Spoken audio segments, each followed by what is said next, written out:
How you doing, guys? Hope you're all well. Now, it's been over 24 hours since the fight with Anthony Joshua and Andy Ruiz Jr. Rumours are afoot as to what could have been the reason for that spectacular upset that we saw on Saturday night. And also, it will go to actually explain AJ's demeanour noted in pre-fight interviews, particularly during the ring walk and fight introductions. But before we get any further with this video, you've got to give it up to Andy Ruiz. I mean, this guy came off the floor after taking a heavy knockdown himself, gathered himself, and was able to finish the fight. And it wasn't like it was a flash knockdown, one punch knockout. It was over a sustained beating over a number of rounds. So hats off to him. I mean, he's literally changed his life. I mean, it's reported that his biggest purse before this fight was $700,000. He earned $7 million for this fight, and with a rematch clause in place, he's going to be earning, I wouldn't be surprised if it's over 10, probably even double, so it's literally, life-changing money there for him, so congrats to him. Now, I think what is particularly interesting, which was actually seen, was Robert Joshua, AJ's father, who was absolutely incensed towards Eddie Hearn at the end of the fight. And even at one point had to be held back by Anthony Joshua, that he was so enraged. And basically, the story goes as such that Anthony Joshua, who's actually let it slip that he was actually training, beg pardon, he was sparring during fight week. Now that's raised eyebrows for me. I've not heard that. I'm not an expert in boxing, but I've always thought that, sparring's at least 2 weeks before sparring's finished, and the rest is just sort of, recuperating work and all that sort of stuff. But apparently he was sparring during fight week, and literally got knocked out, and knocked out cold by the looks of it, and as a result was suffered a concussion. Now, obviously, there's certain symptoms which will come into having a concussion. That could be sort of nausea, feeling lethargic, headaches, blurred vision, etc.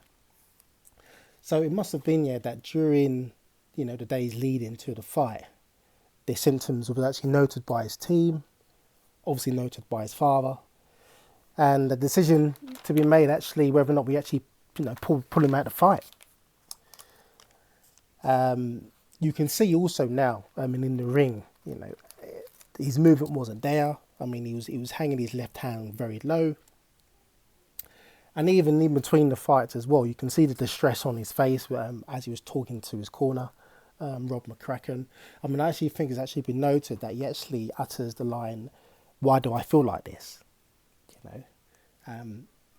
You also got to note the shots that he took from Andy Ruiz. He took it behind the ear, temple and top of the head.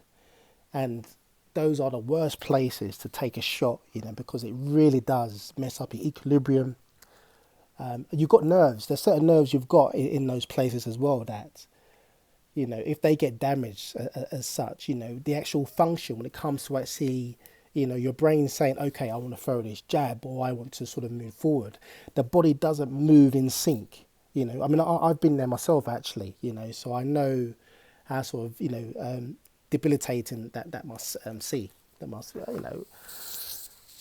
like I said, but the thing is, he's taken gambles like this before. I mean, Eddie Hearn has noticed that, beg pardon, during the Brazil fight, he's got on record saying that Andy Joshua had glandular fever and was still able to come through the fight, so taking risks, I'm going to say, which fighter is 100% anyway going into a fight, there's always that element of risk anyway.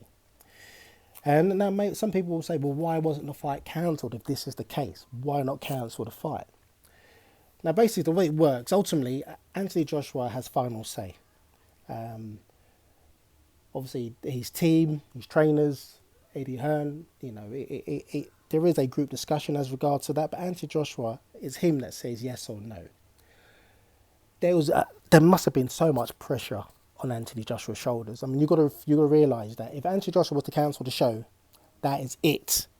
whole show cancelled. It's not like the UFC where they bump up, people up the card to sort of take place.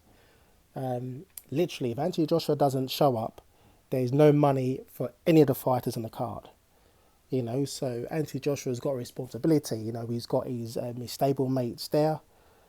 You know, getting the opportunity to fight in Madison Square Garden. I mean, he wouldn't. That opportunity doesn't come around every day for these fighters. So, and also as well. I mean, let's not forget in terms of the expense, in terms of the training camps involved. A lot of livelihoods, are at stake here. And let's be honest. I think every day of the week, you would fancy, even though it was a tougher fight, AJ beats and Ruiz Jr. I mean, with the rematch, if it happens later on in the year, providing Anthony Joshua, doesn't have the same sort of concussion effects, he beats Andy Ruiz. There's no doubt about that. He's got his reach. I even saw the transcript of his cornerman, Rob McCracken, and even what he was saying in the corner was correct. Keep it long. The 1-2 is open. All Ruiz is looking to do is hook him. So he was there for the taking. It's just that there's one thing with the mind saying to do it. If it's not in sync with the body, then it's going to suffer. Well, anyway, this is just sort of just leaking out now. I think there's more to come. So let's watch this space. Take care.